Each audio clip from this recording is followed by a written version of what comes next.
Application ಹಾಕಿ ಬೆಂಗಳೂರಲ್ಲಿ super ಪ್ಲೇಸ್ನಲ್ಲಿ ಕಮ್ಮಿ ದರದಲ್ಲಿ ಸೈಟ್ ಪಡೆಯಿರಿ ಅಂತ ಬಿಡಿಎ ಜನಸಾಮಾನ್ಯರಿಗೆ ಆಸೆ ಹುಟ್ಟಿಸಿತ್ತು. ಇದನ್ನು ನಂಬಿ ಜನರು ಸಾಲ ಶೋಲ ಮಾಡಿ ಠೇವಣಿ ಹಣವನ್ನು ಕಟ್ಟಿ ಅಪ್ಲಿಕೇಶನ್ ಕೂಡ ಹಾಕಿದ್ರು. ಆದರೆ ಅಪ್ಲಿಕೇಶನ್ ಹಾಕಿದವರಿಗೆ ಸೈಟ್ ಸಿಗೋದು ಈಗ ಕನಸಿನ ಮಾತು ಅನ್ನುವಂತಾಗಿದೆ.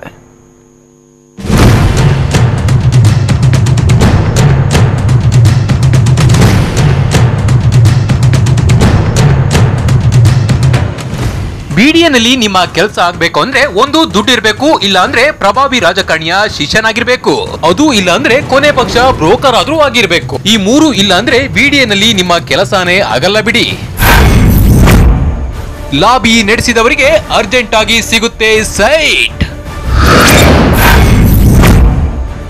ಅಪ್ಲಿಕೇಶನ್ ಹಾಕಿದವರಿಗೆ ಸೈಟ್ ಸಿಗೋದೇ ಡೌಟ್.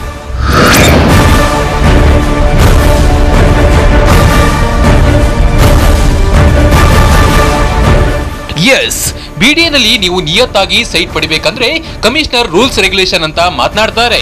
ಆದ್ರೆ ಲಂಚ ಕೊಟ್ಟು ನೂರಾರು ಸೈಟ್ ಗಳನ್ನ ಮಾಡಿಕೊಳ್ಳೋರ ಫೈಲ್ ಅನ್ನ ಪಟಾಫಟ್ ಅಂತ ಮೂವ್ ಮಾಡ್ತಾರೆ.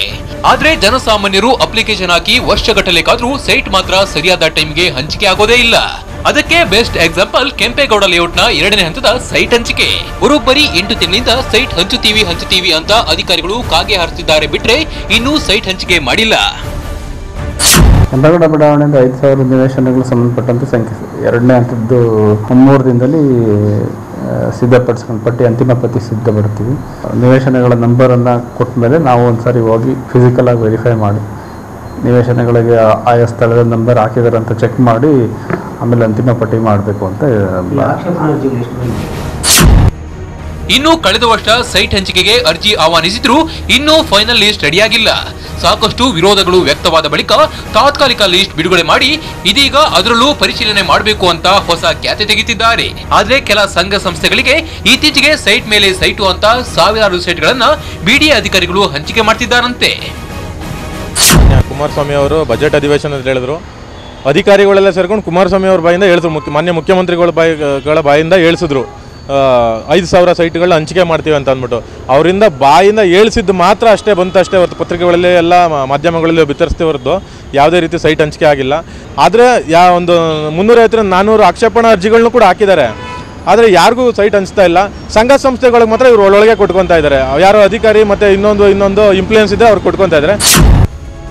ಒಟ್ನಲ್ಲಿ ಬಿಡಿಎನಲ್ಲಿ ಎಲ್ಲವೂ ಲೀಗಲ್ ಅನ್ನೋ ಕಮಿಷನರ್ ಸೈಲೆಂಟ್ ಆಗಿ ಇಲ್ಲಿಗಲ್ ಆಕ್ಟಿವಿಟೀಸ್ ಜೋರಾಗಿ ನಡೆಸಿದ್ದಾರೆ. ಆದ್ರೆ ನಿಯತ್ತಾಗಿ ಕಾನೂನಿನ ಪ್ರಕಾರ ಸೈಟ್ ಕೇಳ್ತಿರೋರ ಮೇಲೆ ಕಮಿಷನರ್ಗೆ ಯಾಕೆ ಮನಸ್ಸು ಕರೆತಿಲ್ಲ ಅನ್ನೋದು ಯಕ್ಷ ಪ್ರಶ್ನೆಯಾಗಿದೆ.